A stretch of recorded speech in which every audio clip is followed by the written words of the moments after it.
Good day, and welcome to the Watsco fourth quarter 2025 earnings conference call. All participants will be in listen-only mode. Should you need assistance, please signal a conference specialist by pressing the star key followed by 0. After today's presentation, there will be an opportunity to ask questions.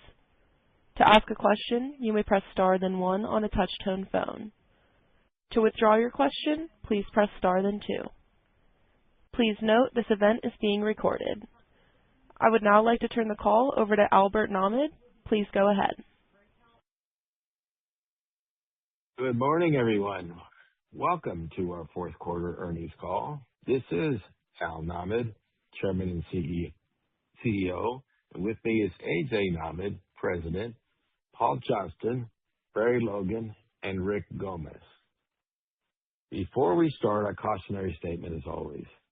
This conference call is forward-looking statements as defined by SEC laws and regulations that are made pursuant to the safe harbor provisions of these various laws. Ultimate results may differ materially from the forward-looking statements. As we all know, 2025 marked a year of significant regulatory change to next-generation equipment containing A2L refrigerants. This transition followed several busy, volatile years beginning after 2019. We navigated through the COVID, supply chain disruptions, steer and energy-rated transitions, refrigerant changes, and now the conversion to new ATL equipment. It has certainly been an adventure, and we look forward to a simpler operating environment this year. Through it all, Watsco achieved terrific results and created immense value for our shareholders. We grew our scale and market share, and we added 12 business acquisitions representing over $1.6 billion in sales. As announced today, we boosted our annual dividends by 10% to $13.20. This marks Watsco's 52nd consecutive year of paying dividends and speaks to the confidence we have in our business. We also continue to build and expand our technology platforms, which provide an immense long-term competitive advantages.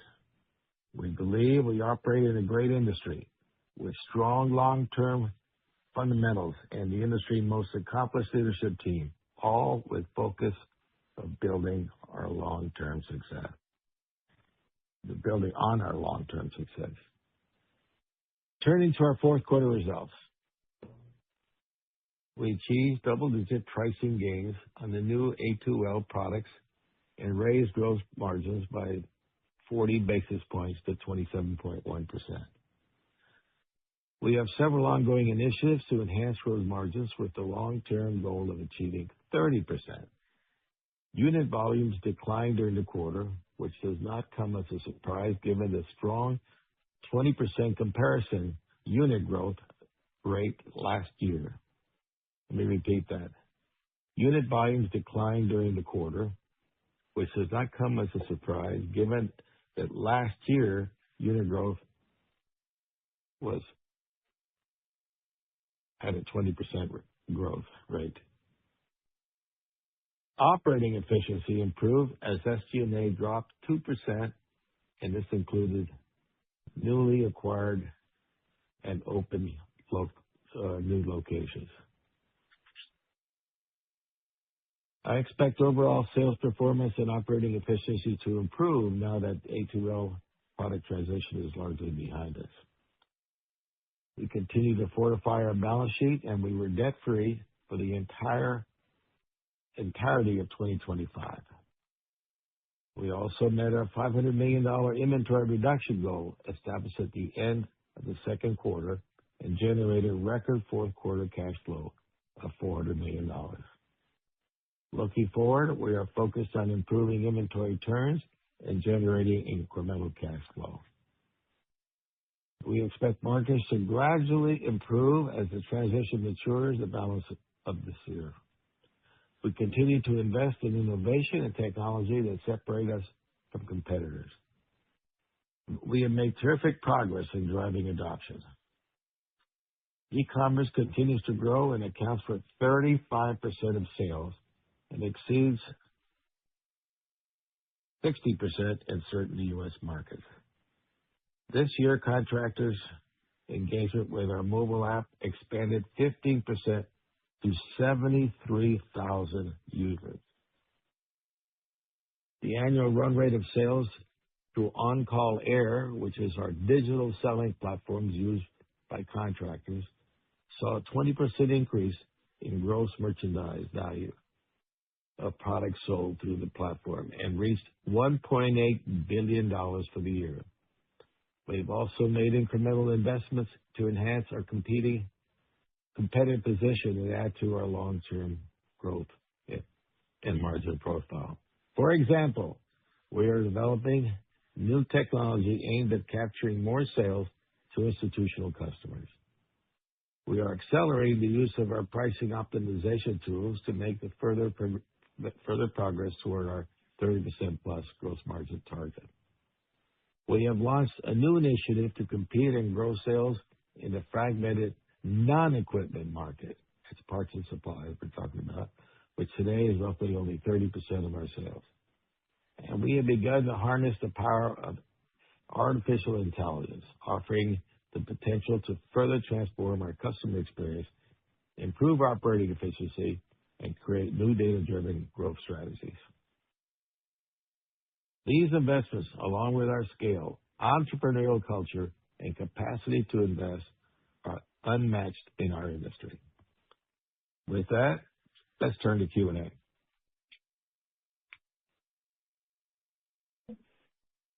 We will now begin the question and answer session. To ask a question, you may press star then one on your touch-tone phone. If you are using a speakerphone, please pick up your handset before pressing the keys. If at any time your question has been addressed and you would like to withdraw the question, please press star then two. At this time, we will pause momentarily to assemble our roster.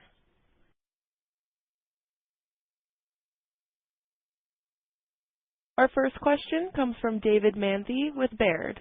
Please go ahead. Morning, David. Thank you. Good morning, Al.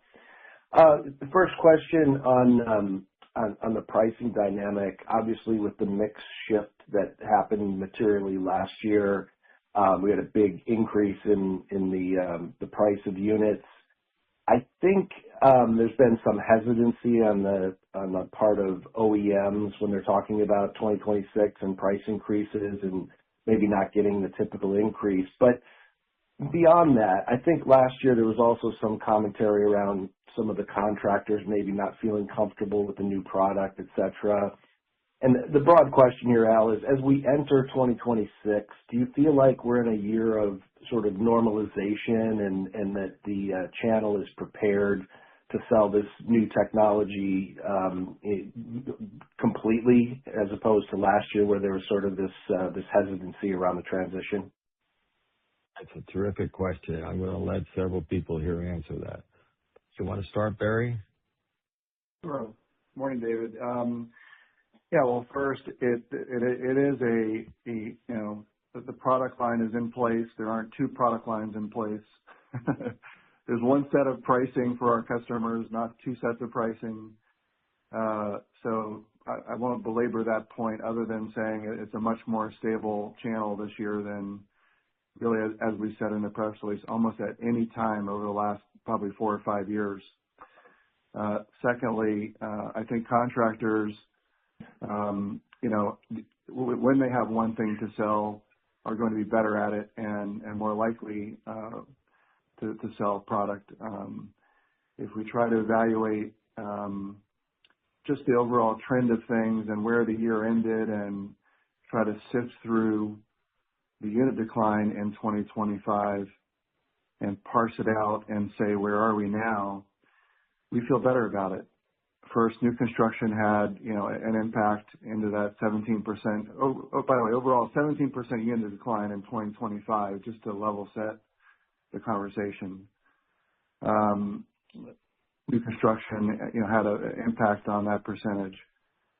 Clearly, in the fourth quarter a year ago, when we say unit growth in the fourth quarter a year ago was 20% plus, that plays a role in 2025's analysis. And in fact, it's about a 7% component of the 17%, just talking about what happened in the fourth quarter of last year. So if I try to summarize that in some way, and other people should chime in on this because it's a critical question, we think, my best guess, I should say, is the aftermarket add-on replacement market was down 6% in 2025, in parsing out the actual unit decline into its pieces. Yeah. And so 6%, is that disruption of the channel? Yes, it is. Is that a weaker consumer? Yes, it is. Is it a contractor who's uncertain of themselves doing this stuff? Yes, it is. And so it's probably a better starting place, again, than we've seen in the last several years. Time will tell, Dave, but we're not ready to call the season yet because it's not the season. But I would say that the beginning line is in a much better place. Yeah, and I would say the contractor's been well trained. He understands the A2L product. He knows how to do the installation now. He knows he's got to replace the indoor and the outdoor unit. So I think the training part of it is behind us. I think they're ready to go and offer consumers a good installation on the product. So I don't think there's any issue on that side right now. Yeah, Dave, I think you know as well as all of us that the last 5 years have been a wild ride.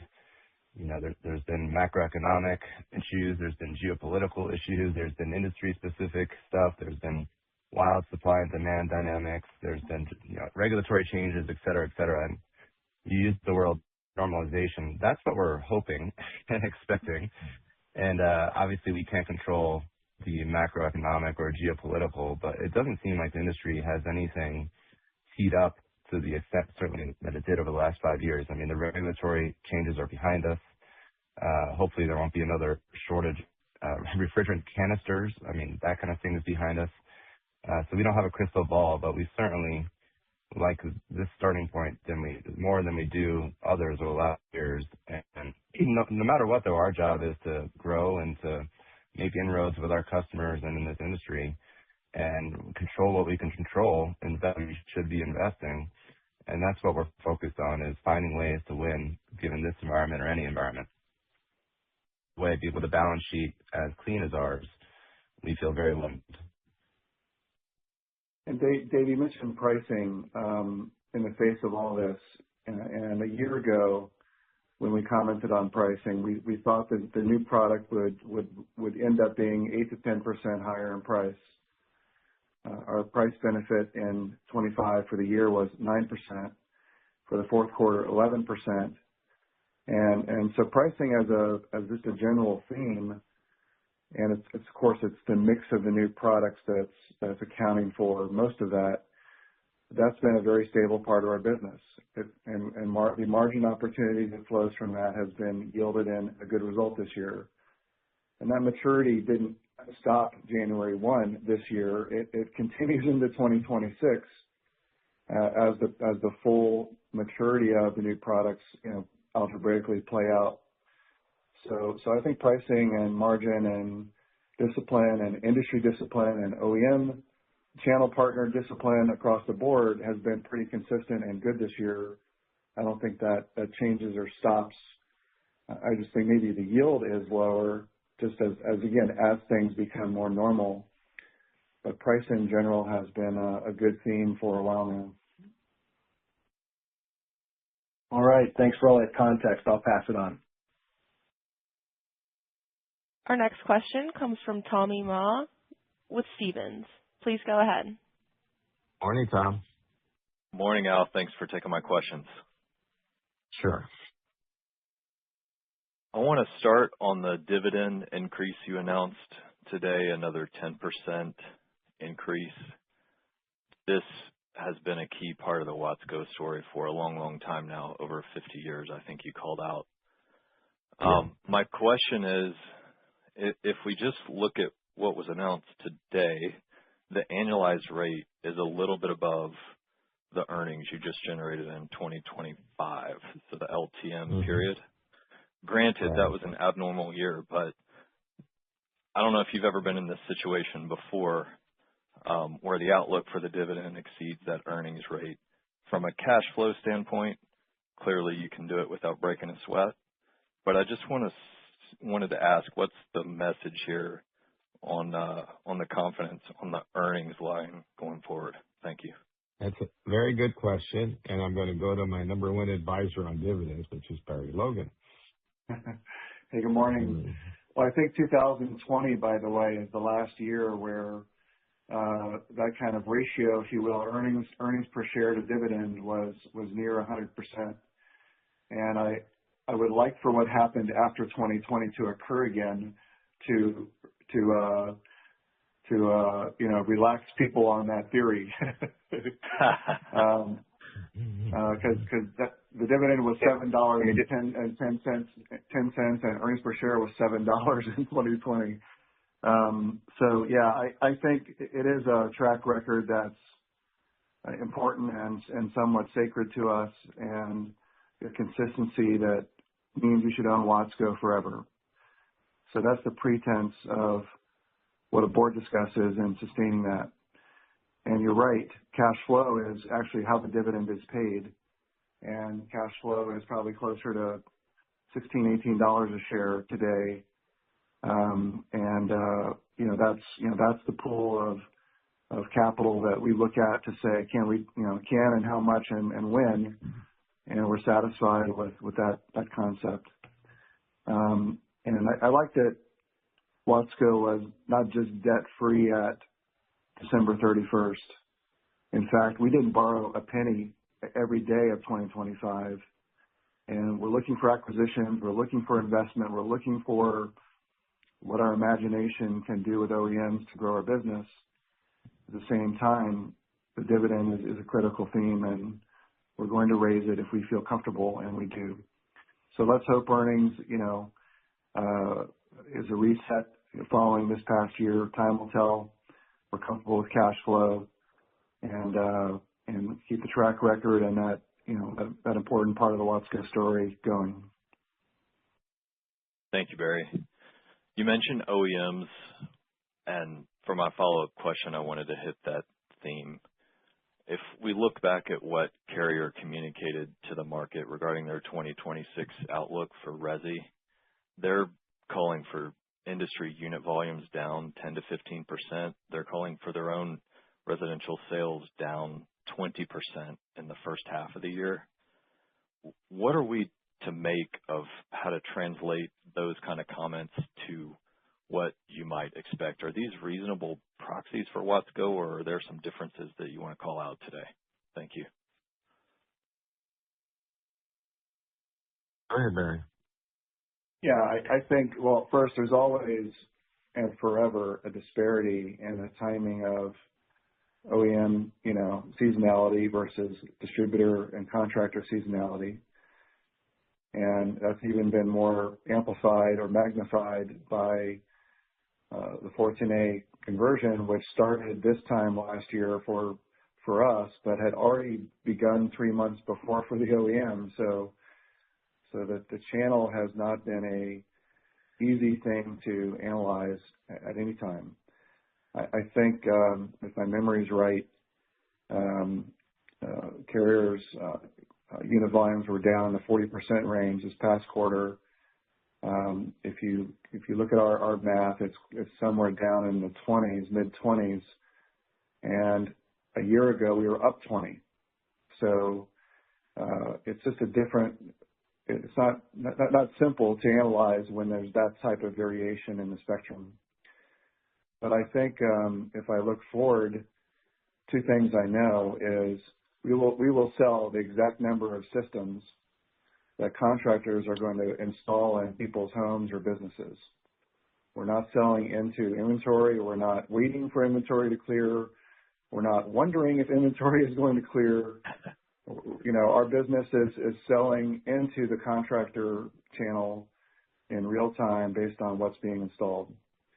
And that's comforting because that's always going to be more stability, a much higher level of stability than otherwise. Now, of course, with unit volumes down in the fourth quarter, they don't instantly start going up January 1. We're still working through some of the 410A kind of conversion and activity and pull in the first quarter. But I think that begins to clear on our side of the ledger, if you will, sometime by the second quarter. So I think it's just always a lag or always a leading indicator or a lagging indicator, and it's been impossible for anyone to analyze this in the last, few years. But I think the curvature and the spectrum will narrow and be a little simpler for everyone as the year goes on.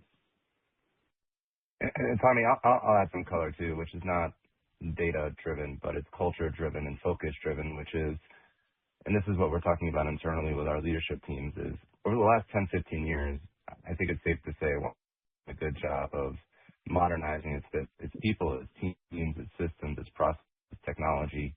And then, as I said earlier, the last 5 years have been, I think it's fair to call chaos between all the implications of the pandemic and everything else that's been told now.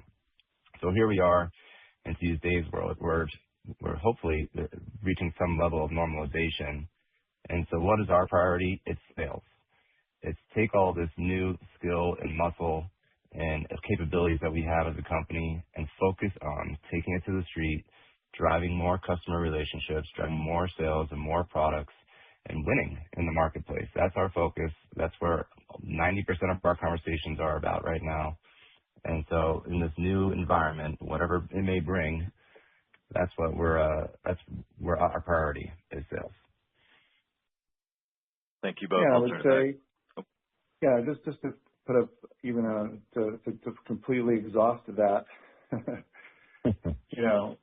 we have about 15 primary equipment OEMs, and it's to start a year where we can have strategic growth, market share driven, tactical discussion in our markets about product, about, how does this market grow? How do we grow the market? That's refreshing. I can assure you a year ago, it wasn't about that. It was about getting the product and having the panic attack of having over half our business change into new products. Yeah. That's done. And so now it's about growth.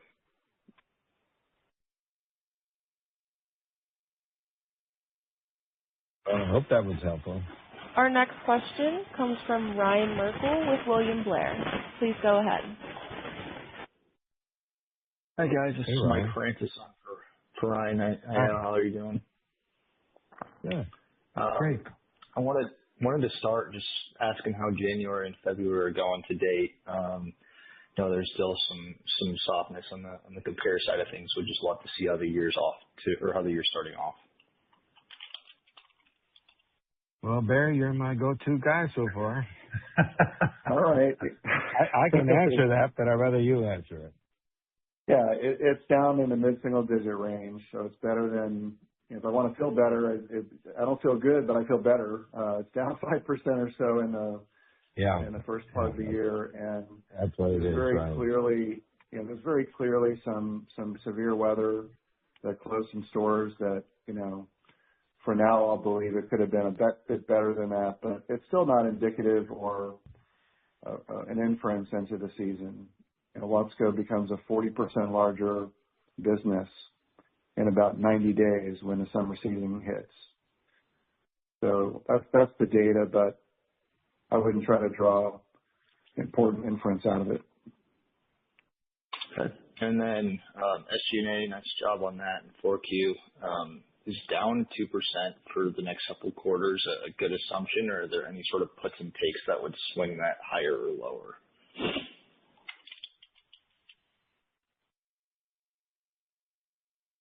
Barry.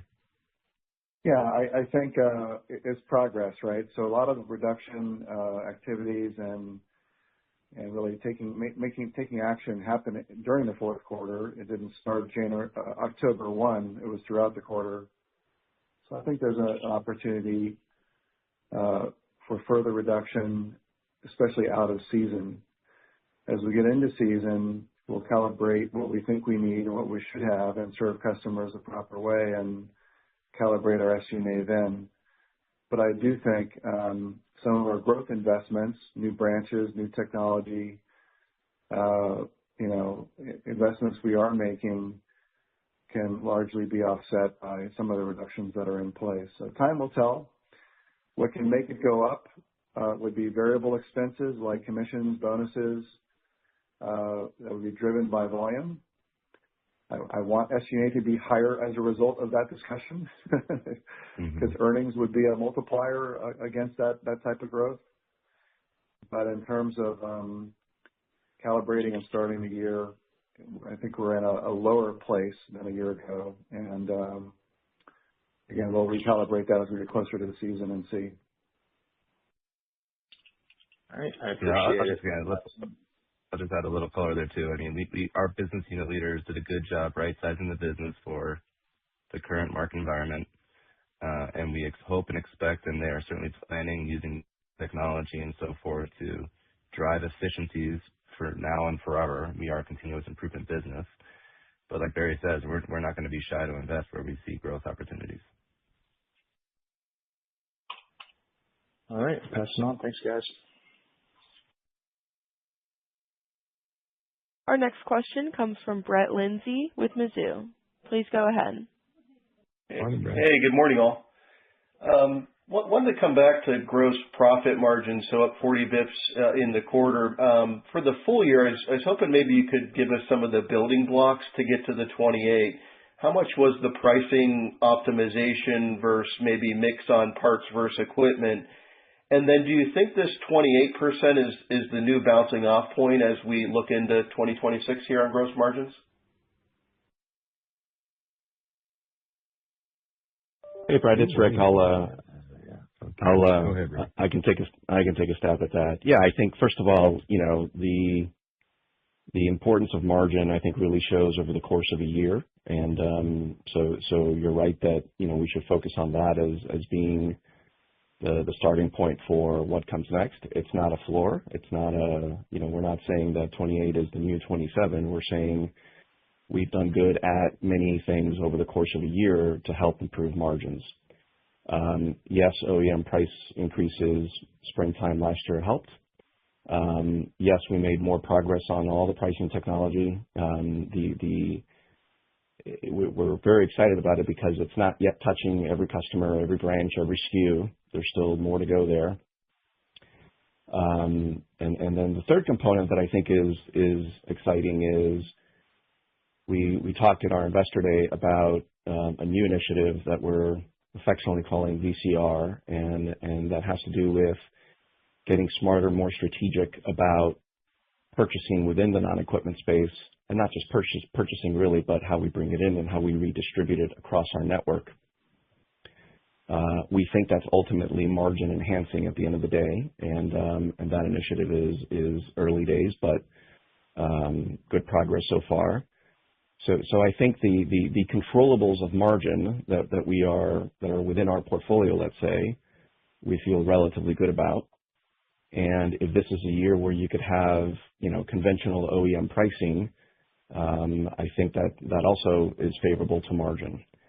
So no flashing red. I think there's good optimism and also just a well thought out strategy to grind at this over the next several years to get to our ambition of 30%.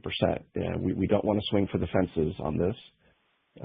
We want to do it responsibly, and we want to do it in a measured and make just. I'd love to be able to say we grew X to Y every year for the next Y number of years, and we'll get to 30%. So it's not that linear, but that's what we're aiming for is progress along the way, and someday we'll tell you we got to 30%.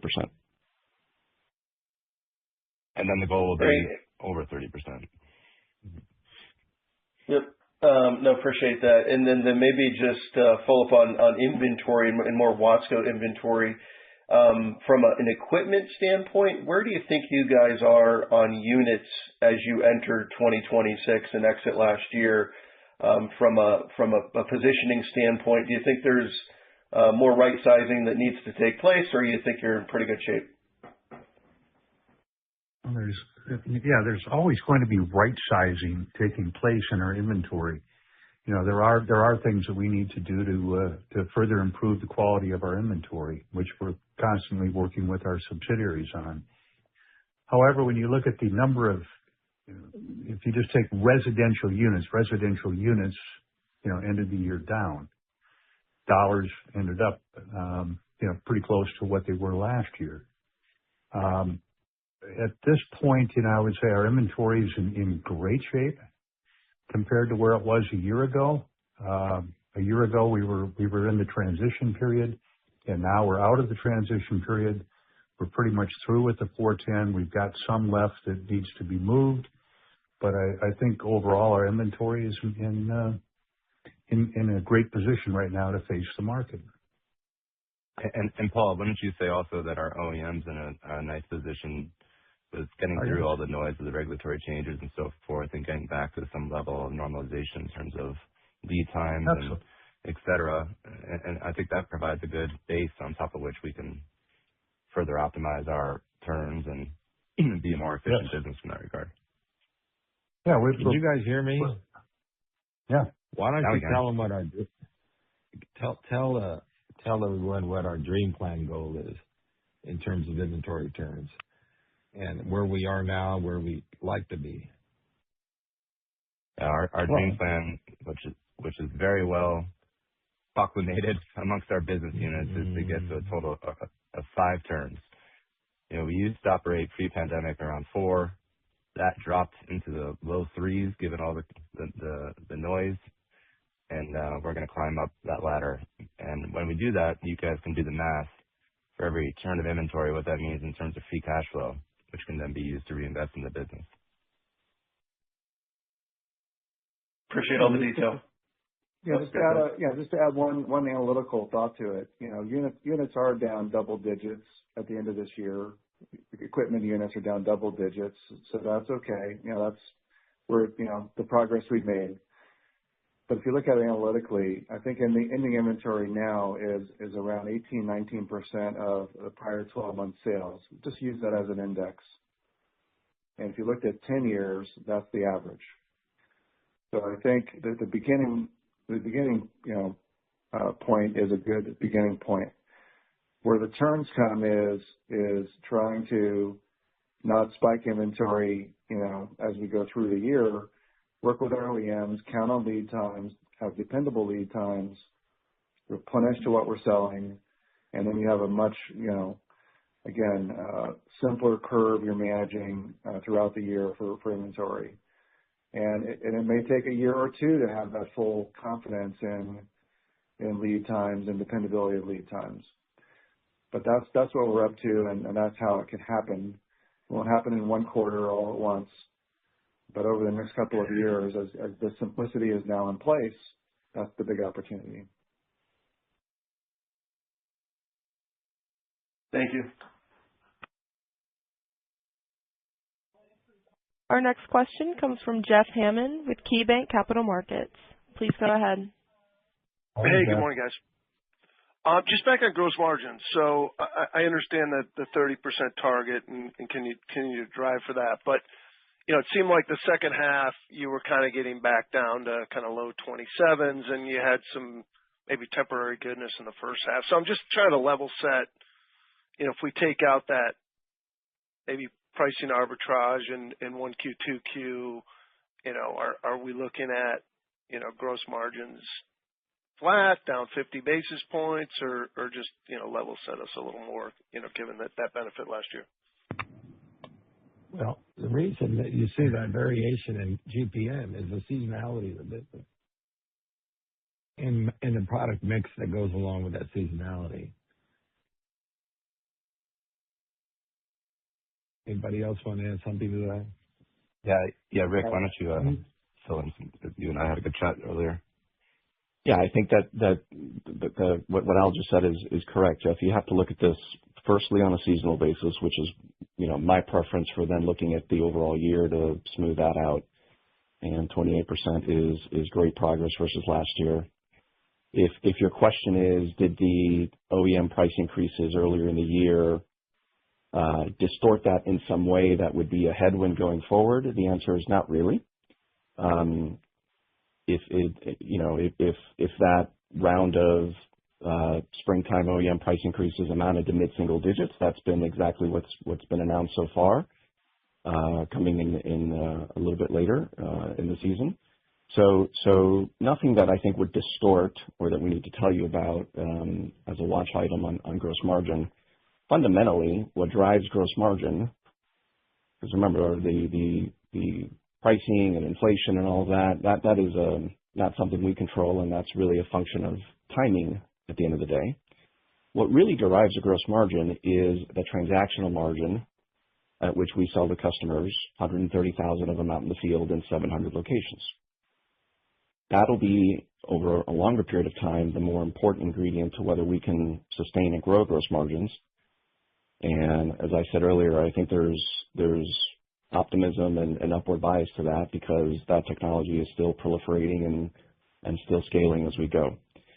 The other, again, just component that I think is underappreciated in margin is the importance of the mix between your equipment and your non-equipment, right? So obviously we saw just a relative difference there in sales trends, and that is good for margin. What we want to do, forget about 25, whatever the market grows on equipment, great, let's do better than that. But the whole point of ECR is not just to get smarter about purchasing and redistribution. It's about growing the non-equipment base. It's a $2 billion segment of our business and $1.5 billion in purchases. If we're, some percentage there bigger going forward, that will be helpful to margin along, just from a growth and volume standpoint, in addition to all of the purchasing and redistribution benefits we gain along the way. So that transactional margin, the pricing technology, and the success of VCR is what really will, I think, govern our long-term success on gross margin. I also think whenever we have this conversation, it's important to reiterate that the mission to expand gross margins does not necessarily mean raise prices across the board and suffer the consequences of higher prices, meaning lower sales. That is not the mission. That is not the approach.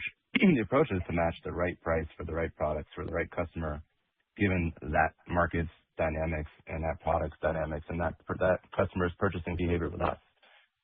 And because we have such scale across so many different geographies, products, there's a lot of detail around that, a lot of complexity in that analysis. And so what our tools and our teams are able to do more than ever, and by the way, AI is helping with this now, is identify opportunities to match the right price for the right product for the right customer. And when we do that at scale, it's a lot of slices at the apple that add up over time. But it's not just drive price and suffer the consequences of elasticity. That's not it.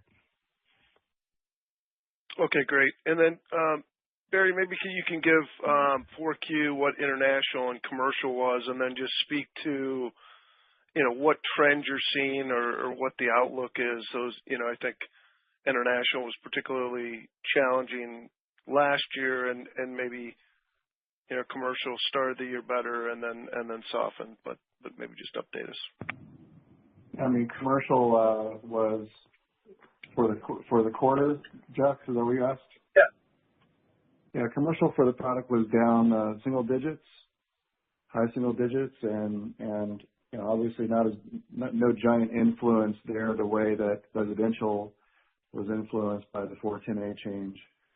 So a little better result in the fourth quarter with light commercial, and that includes a weaker international business. So just overall, let's call it 9%. International, again, we have, to be clear, we have really two international businesses, Canada and Latin America, including Mexico. And Canada did have a better quarter, and our Latin American business, which has kind of been weak all year, was kind of the same kind of quarter.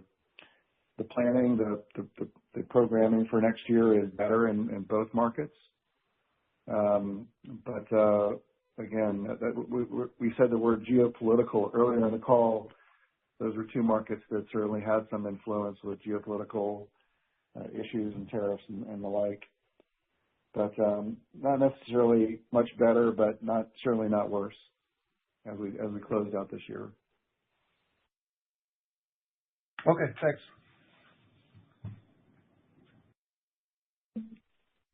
Our next question comes from Steve Tusa with J.P. Morgan. Please go ahead. Morning, Steve. Good morning. How are you? Good. Good. Can you just parse out the resi performance a bit? Was there, like, on the ductless side, how did that perform versus kind of the traditional ducted products? Well, they were affected by, 410A and A2L as well, Steve, so I'm not sure there's any real divergence in the result in the quarter. And for the year as well? For the year, let me look at the quarter.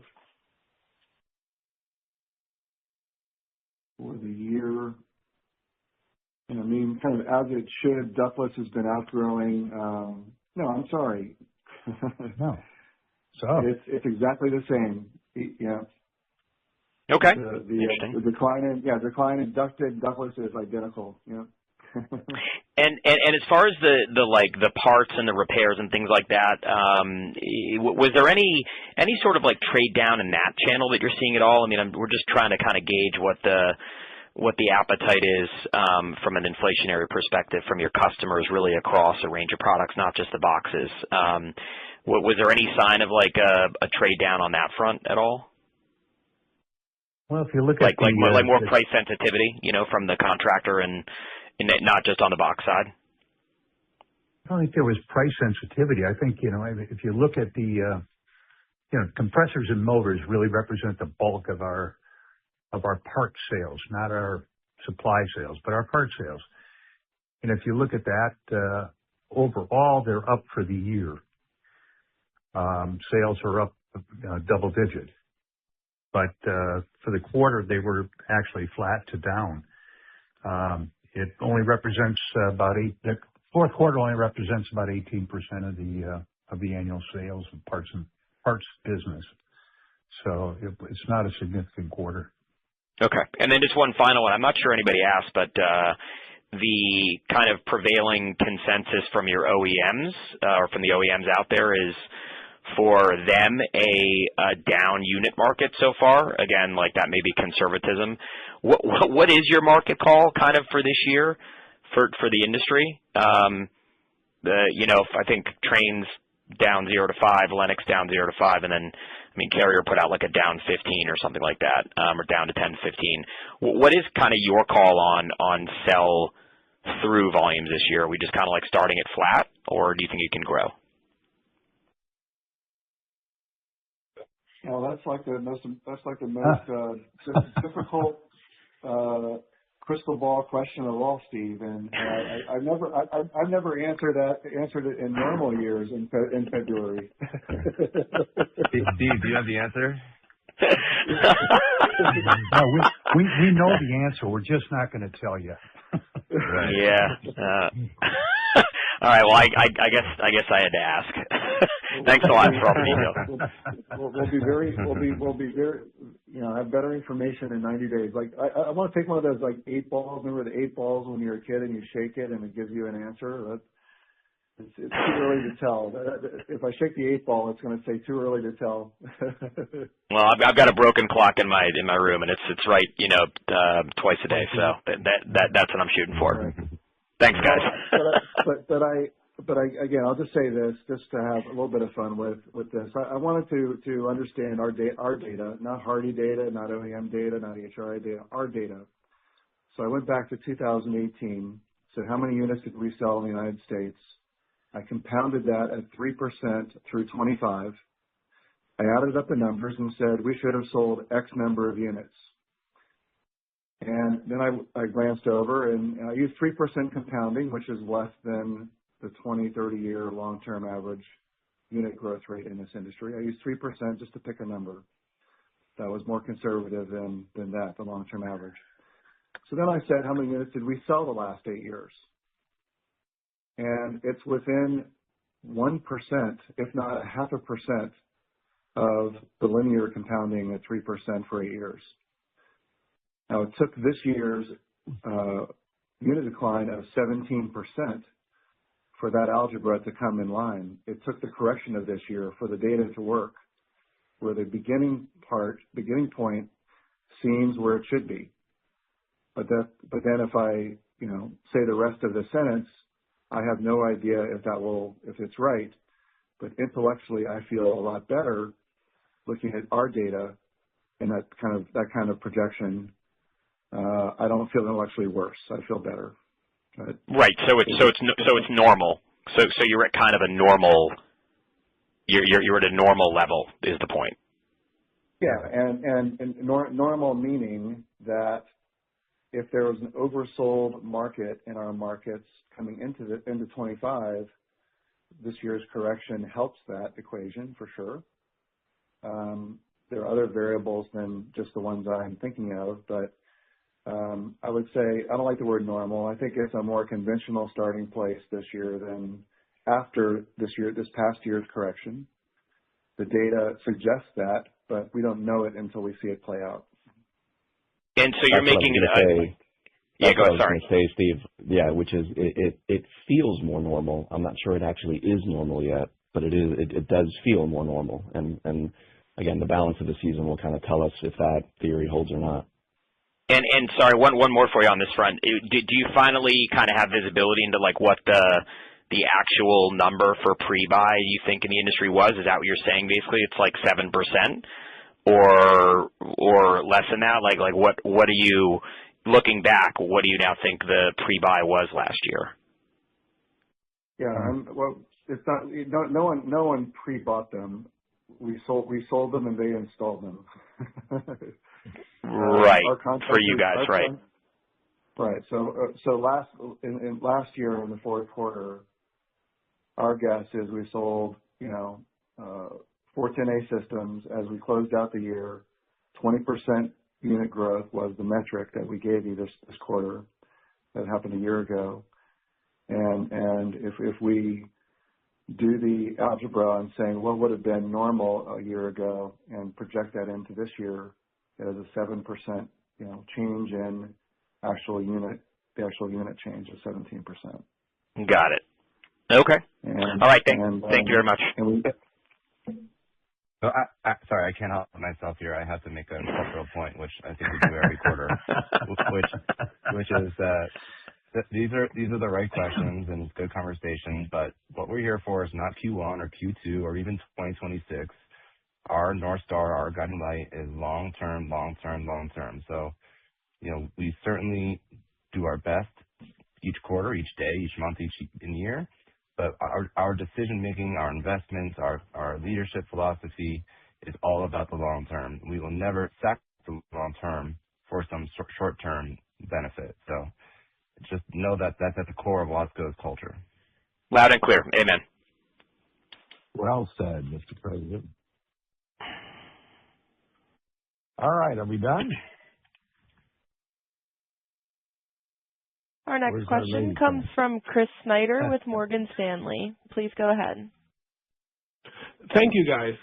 I think earlier you talked about, consumers or homeowners having to buy 2 units now with the, 410, I guess, fully in the rear view at this point. And I think that comment was tied to the 454 transition.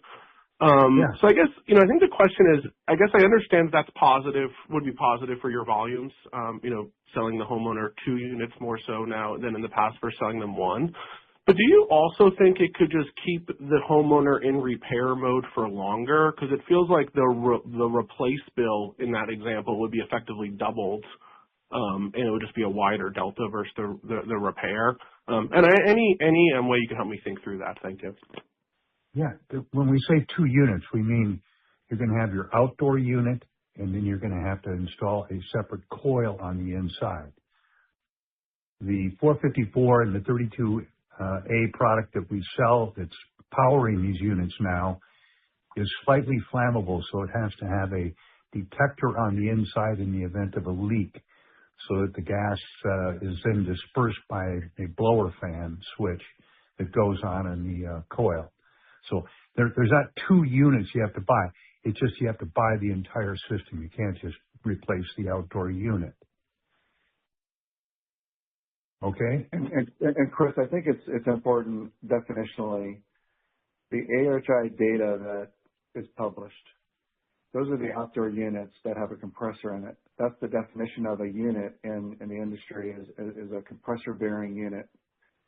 And all the OEMs and HRI and in our comparison data, when we talk about units, that's what we're talking about. So it's definitionally consistent. And what will happen is as distributors run out of 410A indoor and outdoor systems, where maybe a Band-Aid could have been put in place to sustain an existing system longer. Maybe my indoor unit is fine, my outdoor unit is condemned. A year ago, I could fix that by only replacing the outdoor system. Today, with the new systems, my choice is to repair, or maybe I can't repair. Maybe it's chronically broken. And this coming year, the contractor must replace both indoor and outdoor. And I can tell you even more certainty next year, 27, distributors will not be really carrying any product that can sustain the old system if it's chronically failed. So it's a migration, it's a progression, but that gives you some color on it. Thank you. It's really, really helpful. I guess, do you have any idea as to how often the contractor repairs the entire system versus, say, a year ago, just repairing the outdoor unit? Because it does feel like we're, in your example, if your indoor unit's still fine, they have to replace both. So the replacement bill is going up materially versus a year ago. I was just trying to get a sense for, how common is that, that you maybe a year ago would only just replace one of the two. But you got to remember, a unit has a warranty to it, and that warranty on the compressor and the motor goes for 5 years, and in most cases it moves to 10 years. So if the average lifespan of a product, let's say in the entire U.S. is 14 to 15 to 16 years, you've only got a window of 5 to 6 years where the consumer is going to be paying for the replacement of the compressor or the motor. Thank you. So, yeah, it really, a lot of it, probably 50% of the compressors that we move will go to warranty. 50% will be sold. Yeah, I don't think we would have data to answer how many chronic failures were replaced by half a system. I don't think we have that data. No, we don't. But what we know is as we move away from 410A availability, which is near zero today and will be at zero soon, that capability moves away. And contractors' preference is to upgrade a system, not put a Band-Aid on it, because if there's a warranty issue on a repair, it's his warranty issue. And so you're right. The affordability and consumer capability of paying for things is still important. But as we move away from 410A availability, the choices become less, not more. Thank you for all that color. Really helpful. Our next question comes from Patrick Baumann with JP Morgan. Please go ahead. Morning, hi.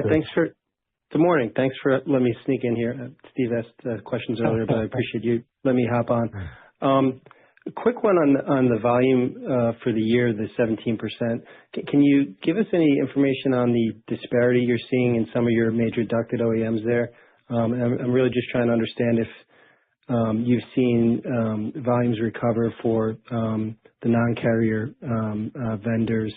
We had obviously some issues at Daikin Goodman with the transition, I think, in 24, and then as well with Rheem. Just curious if those OEM volumes have fully recovered now, or if there's more room to go to kind of normalize their share. Yeah, the opportunity for Rheem and Daikin, they're performing very, very well for us right now. Did they grow their volumes last year? Not going to get into that, no. Okay. And then last one for me on the HVAC product segment side. Can you remind us what the commodity-related product exposure is there as a percentage of the total? You've historically talked about like copper tube and ductwork and refrigerants and things like that as being more commodity sensitive. And I'm just curious what you're seeing in terms of inflation-driven price there currently. Okay. Copper goes up and goes down daily. So copper's a hard one to track. Today it's down 2.5%. It's down to 5.72. It's been as high as $6 a pound. Refrigerant has been holding its pricing. It's not been increasing yet. So we really haven't seen a lot of fluctuation on the refrigerant side. Hey, Pat, in the aggregate, just to dimensionalize it, in the aggregate, it's about 5% of total volume, so it's really not material, not significant, and we very deliberately keep, we count inventory in days and weeks, not months there, because we don't want any of that price volatility to creep into sales and margin. So it's very conservatively managed, and it's only 5% of the business. Understood. Yeah. Thanks for the call. Yeah, I'm just glancing at some volatility across 4 quarters this past year, and there's none. I mean, it's as Rick is suggesting, it's a little bit of a real-time inventory turn for those products, and it is precisely 5% of overall revenue. Yep. Let's move on, Barry. Let's move on. Thanks a lot, guys. This concludes our question and answer session. I would like to turn the call back over to Albert Nahmad for any closing remarks. I appreciate your interest in Watsco. Some of you have been with us for decades, and I appreciate that. So thank you very much for your interest, and we'll speak to you the next quarter. Bye-bye now. The conference is now concluded. Thank you for attending today's presentation. You may now disconnect.